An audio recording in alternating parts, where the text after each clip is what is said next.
Hey, what's up, YouTube fans? So there's something interesting I was just thinking about, right? Is how bipedalism, right, the form of movement where a creature moves on two legs, right? This is most commonly seen within different groups of tetrapods, right? Tetrapods are a large group of vertebrates that we're a part of, distinguished by having four limbs and a unique bone pattern, right, found in the limbs of all tetrapods that still have their limbs, right, including humans, right. In tetrapods, right, unlike invertebrates, right, we see a lot of groups are bipedal, right, like humans obviously are bipedal, birds are bipedal, kangaroos are bipedal, right? And certain creatures like bears and chimps, gibbons, they are sometimes bipedal, right? Whereas we do not see it as, common to find examples of bipedal creatures outside of the tetrapod group in various invertebrates, even though there are a lot of groups of invertebrates that have legs, right? Right, part of why that is, right, is because tetrapods, right, have four limbs, right? And so if you think about it, if suppose if alternatively tetrapods had 8 limbs, something could walk with a similar posture to humans, right? An upright posture, but using 4 legs to walk instead of 2 alternatively, right? But it's because we're tetrapods and we have 4 limbs that upright creatures, right? Upright walking creatures will be more commonly moving bipedal, right? But we do see the praying mantis, right? That's an example of an insect that has a upright posture, right? And like all insects, they have 6 legs, right? All insects out of millions of species of insect, right? They all have 6 legs, right? But in the case of praying mantis, right, their front 2 legs are modified such that they function like arms and hands, right? And they have a more upright posture, right? Often just walking on 4 legs, right? And so,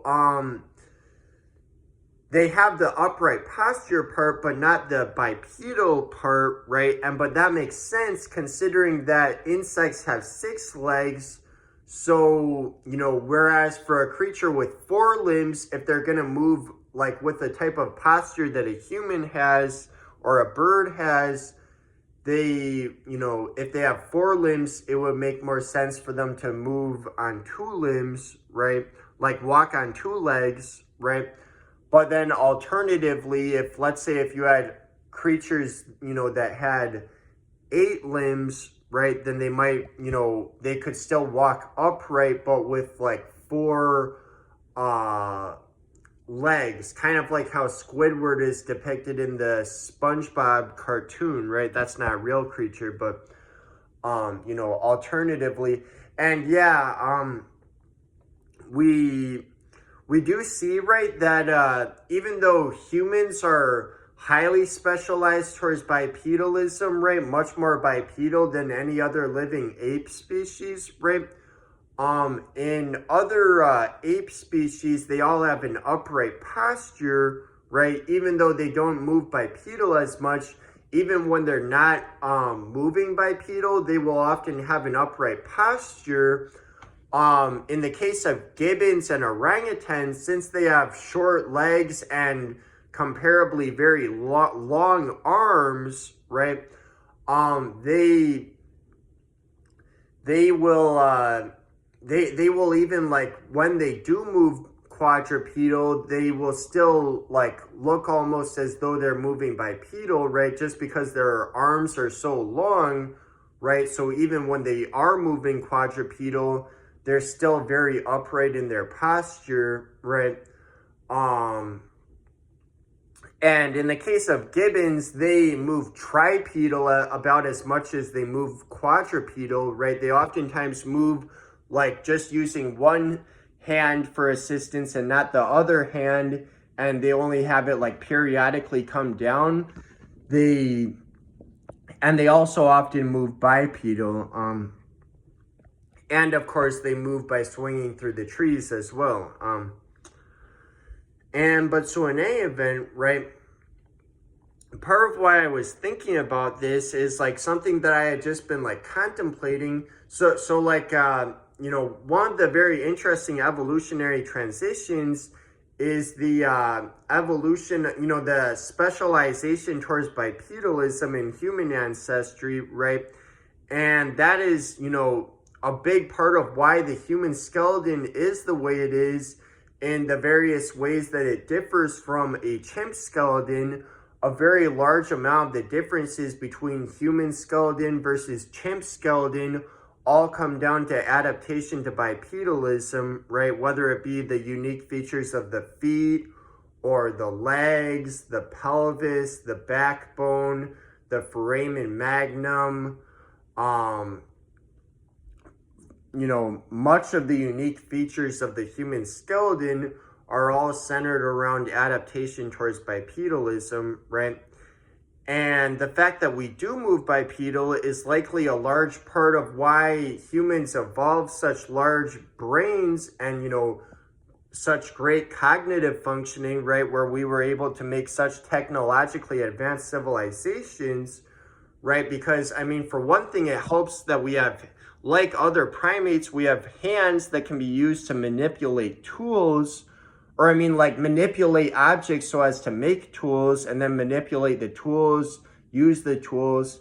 But you know, in the case of like a chimpanzee, other living primates, they typically need their hands to help support them when they move around, whether they're on the ground or in the trees. They typically need their hands for support when moving around. And so they're much less able to carry things around, right? And so they would much less be efficient at, you know, like collecting together materials to become technologically advanced, right? But so something I have contemplated before is, you know, like for like creatures to evolve to the point of where they are able to become like technologically advanced civilizations like humans, right? You know, on any alien planets out there where that's happened, right? Far, far away from here, right? Something I've contemplated is, you know, would they typically have to like be bipedal like humans, or not always? And what I actually would think would more likely be the case is it probably isn't so much important that they're bipedal per se, but more so what could help is if they have an upright posture, regardless of if it's 2 legs or 4 legs. You know, a creature could be just as much upright in its posture, but with 4 legs, right? And so, you know, more so than for them to have to be bipedal per se, it might more so be important for them to be upright, and even, you know, not even necessarily upright per se, but most importantly, just that they like have the ability to carry things around without like that they basically that they can carry things around for like long stretches like a human. Because yes, a chimp can carry things around to some extent, but much less efficiently. They much less are able to carry things around for long distances like a human can, right? And so, I mean, for a creature to be, you know, capable of doing that wouldn't even necessarily require it have an upright posture, right? But I think things that will be important will be like, one, ability to manipulate objects, And for another thing, you know, ability to carry around objects, which, you know, hypothetically could even be accomplished by a creature like that is not very upright, because, you know, maybe it's not very upright in posture, but its other limbs that do not carry the objects are perfectly capable on their own for walking for any distance, and so they could still carry lots of things around, right?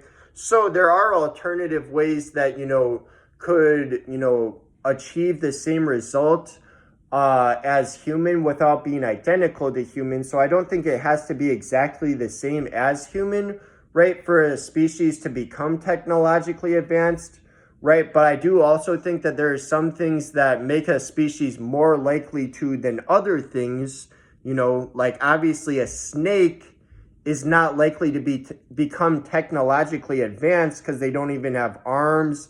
How are they supposed to like build things? You know, no matter, you know, even if they were like smarter than Albert Einstein, how would they build the materials? How would they do that? They don't have legs, they don't have arms, none of that. So something like a snake, something like, you know, a dog cannot like manipulate objects like in the same way as a human can. You know, the best it could do is like pick it up with like its mouth, or like, you know, a little bit with their paws, but it's not like they can like grasp it and like twist it around in the same type of like complex ways a human could.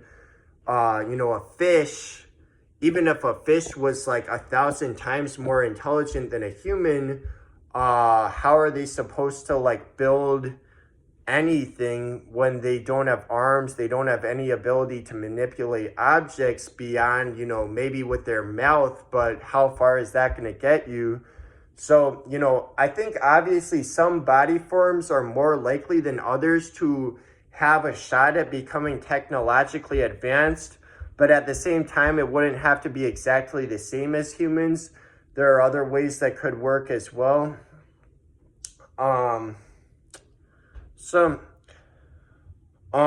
And it's likely the case that on most planets that you ever get life, you still never get anything that's technologically advanced. It's likely the case that on the vast majority of planets, that's the case. Even if that is the case, it still shouldn't surprise us that we find ourselves on one of the planets in which that did happen, right? Because on any of the planets in which it doesn't happen, there will be nothing there to be aware of the fact that it didn't happen. Even if you had something there that's as intelligent as a dog, right? Something with the level of awareness of a dog, it still would not comprehend like that it's on a planet, you know, that, you know, virtually anything that we know scientifically, it wouldn't be able to comprehend that. It wouldn't know the difference as to whether or not any of that's true, right? And so things that could be aware of such things, right, could only find themselves on a planet in which it is technologically advanced, right? Because, and that even goes in the case of humans, because even like in the Stone Ages, when we were not very technologically advanced, we knew virtually nothing that we now know scientifically, right? And so, that's all for now. See you guys.